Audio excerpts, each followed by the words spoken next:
Welcome back, my beautiful friends. You're listening to A Moment of Zen right here on 710 WOR, the voice of New York, iHeartRadio. I'm your host, Zen Sams.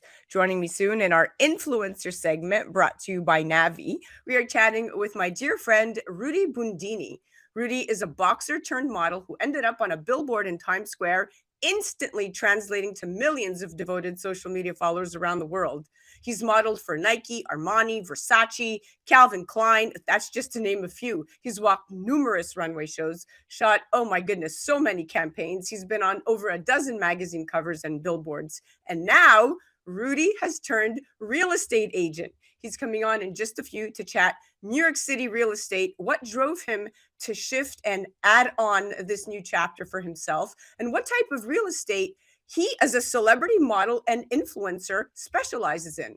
It might not seem like modeling and selling real estate have a lot in common, but as it turns out, there are more similarities than differences. It takes the right mix of hard work, strong work ethic, and killer personal style to make it big in both arenas. There are many crossovers between the two professions. For starters, both are sales based. Whether it's clothing in a luxury department store or the luxury home itself, you're selling something. And then there's the fashion element, coordinating outfits to impress, at showing your listing and dressing the part. Both jobs also require being a self starter and having tough skin. But flexibility is the impetus for most models to get their real estate licenses. They can buy and pretty much do anything on their own time. They can be busy shooting all day and still work both jobs. No boss is going to be that lenient. So becoming an agent is such a natural transition for models. Now you have to be self-motivated, prepared, and always ready to show up. Just like Rudy. Here to chat New York City real estate and modeling is the amazing Rudy Bundini. Welcome to the show, superstar. Hi, thank you for having me. It's a pleasure to be in your show and with all your audience. Welcome back. Three is a charm. This is your third time on. So, what was the motivation, Rudy, to join Brown Harris Stephen, the nation's leading private real estate brokerage? And what type of real estate are you focusing on?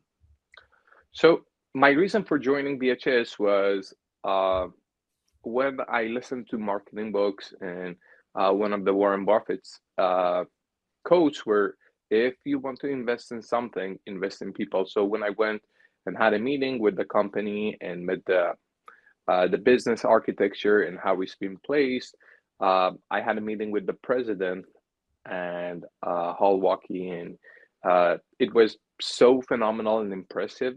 So after my meeting, I decided this is to go.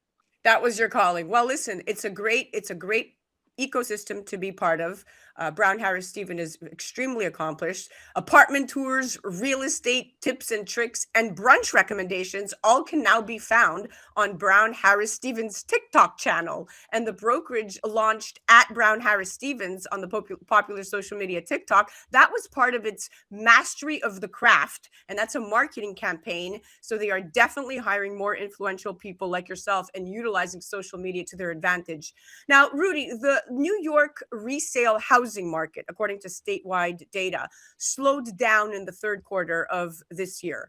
And that's as increasing inflation and soaring mortgage prices and interest rates finally caught up with most market players. Now, many buyers looking to purchase a home have lost eligibility for a mortgage or are unable to purchase a home in the present economic situation, resulting in a precipitous decline in buyer interest. What advice do you have for people looking to buy but just can't right now?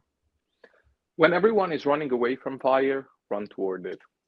So I believe in a market that everybody has a fear because of the frequent changes in the market. So if they're sitting a setback, I think that's the time to actually go in.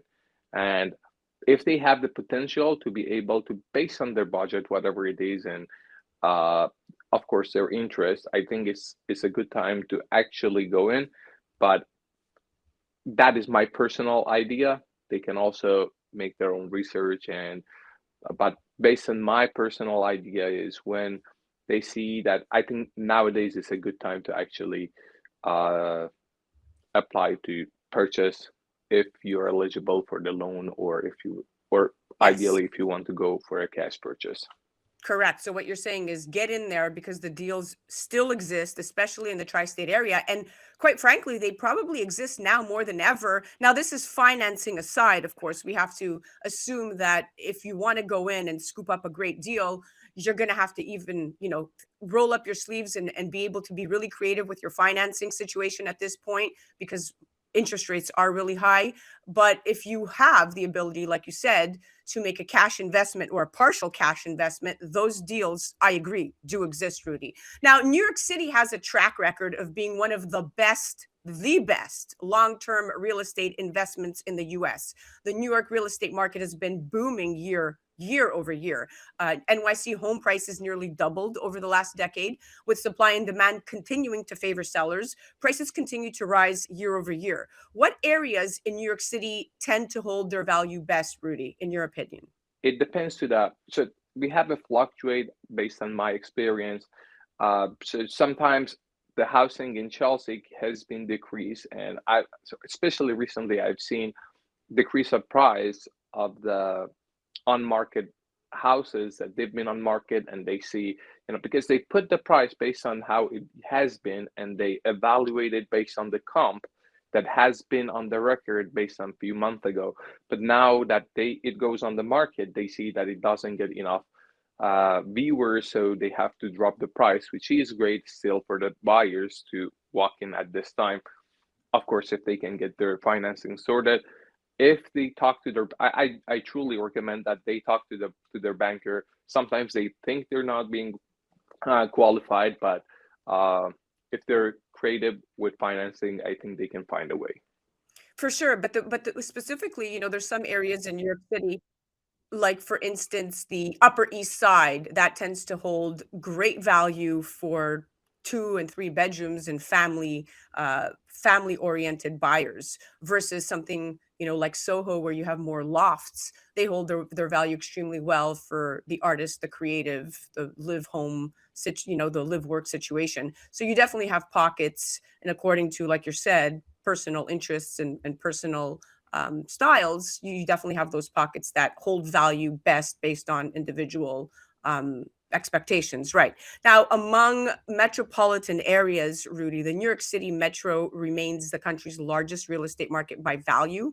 The NYC area housing market is valued at 3.5 trillion with a T. Now, Los Angeles metro is right behind it with 3.2 trillion. And this is a recent report published on Zillow. Now, in September, Manhattan accounted for half of all of new listings, with a median asking price of 1.475 million. So, Rudy, that's 48% higher than the citywide norm. As a result, Manhattan's median asking price reached 1.5 million. That's the highest amount since the pandemic. And the most expensive listing in September was on Billionaires Row, asking for $250 million. What price points do you focus on? And in your opinion, what units tend to sell the best? Well, when it comes to targeting the market, my focus is not where it is going to benefit me the best. I tend to have and navigate myself based on where I can help people the most. So, regardless of the location and how financially it is better, I am here to help. I've seen some people, they say, okay, like I don't touch this I don't have that ego. I am more than happy to be able to help anybody with any budget that they have. And regardless if it is less than a million or if it goes over 10, I'm here to help. And I'd be happy to be able to help fellow New Yorkers achieve their goal. Now, that was such a Rudy answer because you do have a heart of gold. People in our entertainment industry know you as Thank just you. a heart of gold. And truly, I know that you're not doing this because you need the money. You're doing this because it inspires you. And I see that you want to help people find their perfect fit, which is a home that they will live with for maybe generations to come. Now, it's interesting that you said you don't have a price point that you focus on because you're right. If you're out there and you're putting yourself out there to help people, then roll up your sleeves and do it, right? We've had people come on here that say we only focus on 10 million plus homes, luxury homes, but I guess you are truly in it for the right reasons. It was almost a trick question, Rudy. All right, now let's chat. This is interesting. condo versus co-op. All right. So for years, buying an apartment at like co-op building 740 Park Avenue really meant something. And that something was quite simple. It's that you'd won. It was not a building for those on the make. It was a building for those who'd made it, the socially and financially dominant. So in the past, big money needed co-ops to be accepted and established. Co-ops won't allow financing. And of those that do, it's often capped at 50%, while proof of cash reserves after purchase liquid assets is substantial. Now, the financial disclosures required for the board package are also completely extensive, multiple years of tax returns and bank statements and W-2s and letters from employers. This could be a headache. What do you say to this co-op process? With all the things you said, add flex tax too. So it's a mess. So based on my own preference, condo is where to go, but that is my own personal idea for my personal usage. But a lot of people, they would like the co-op because of the situation it gives them, especially if they're looking for a long run and they're looking to raise children, and that's where they would like to go. But regardless of where they go, it really depends. Some of the locations like Upper East Side, the co-op prices are extremely high, sometimes comparable with condos. So it depends where you're standing and what is your expectation and where you want to go. Of course, in co-ops, you have a lot more restrictions, even making changes in renovations. For everything, you would need a board approval. But with condos, you have a lot more flexibility to how you would like to navigate your own home. But it really depends, and it's optional based on person's idea. But me personally, I don't touch co-ops. Yeah, For my personal usage, of course. I don't blame you to not wanting to touch co-ops. Now, even, I remember the days where I used to do this once upon a time. I don't think there's any actor or radio personality that's come through New York City that maybe has not had their own real estate license at some point or other. And like I explained to you earlier in backstage, that I'm very active in real estate, and I do think that the co-op, I'm not a fan, because if the board turns a buyer down, they don't even have to give a reason. And then there are all the restrictions on how you can use the apartment after you get in. The pied-à-terre purchases are frowned upon, and then sublets are totally out of the question. So co-ops, Rudy, they were born in the early 1900s, and many of the developers were building for themselves and their friends. They were basically run as a social club. And that's the bottom line. So you're right. I echo your sentiment about co-ops. Stick to condos for investments. Well, listen, we are out of time, but it was such an enlightening conversation. I love it that you are now selling real estate and that you are at one of the best firms, Brown Harris Stephen. Congratulations. I would like to thank my agents, Sarah Rotter, Stephen Alwaki, and Bess, who is our CEO. It's been a wonderful journey, having access to this incredible talents, very knowledgeable people that are genuinely happy to share their information with us. Oh, that was so sweet. Thank you so much, Rudy. Awesome having you on. Definitely come back again. Thank you. Thank you for having me.